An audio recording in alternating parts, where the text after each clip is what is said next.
ரசிகர்கள் வேறு, வாக்காளர் வேறு. அதனால் கூட்டம் இருக்குது. எனக்கு கூட்டம் அவ்வளோ கூட்டம், இவருக்கு மேலே கூட்டம் இருந்தது. நானும் கட்சி ஆரம்பித்தேன், நானும் எம்பியாக நின்னேன். அதுபோல் அவருடைய தந்தை எஸ்.ஏ. சந்திரசேகர் ப்ரொடியூசர் கவுன்சில் தலைவராக இருந்தார், நான் எதிர்த்து நின்னேன். இப்போ அவர் மகன் ஜோசப் விஜய் எதிர்த்து நான் நிற்க தயாராக இருக்கிறேன்.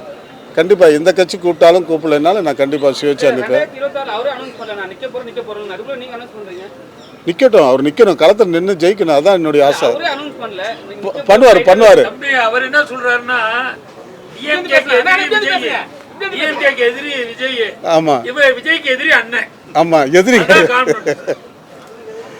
அவர் கட்சியில வரட்டுங்க. எதிரி கேமரா, திமுக எதிரி அவர் விஜய், அண்ணனுக்கு எதிரி விஜய். கண்டிப்பா அதான் எதிரினா அரசியல் ரீதியாக, அதை மற்றபடி எதிரிலாம் ஒன்றும் கிடையாது. அதில் நிரந்தர எதிரி. ஏன்னா இப்போ நான் சொல்றது அவருடைய ஃபேன்ஸுக்கெல்லாம், ஏன்னா அவர் இப்படி சொல்றான்னு சொல்லி என்னை கள்ள தூக்கி எறிகிறது, போகிற வழியில் மடக்கிறதுக்கெல்லாம் பொறுப்பு நம்ம தமிழக முதல்வர் தான் எனக்கு பாதுகாப்பு பொறுப்பு கொடுக்கணும்.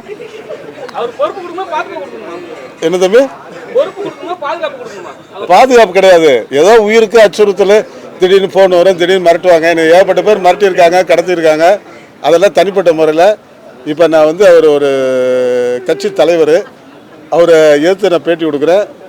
பாப்பா எதுனாலும் சந்திக்க தயாராக இருக்கிறேன். சரி.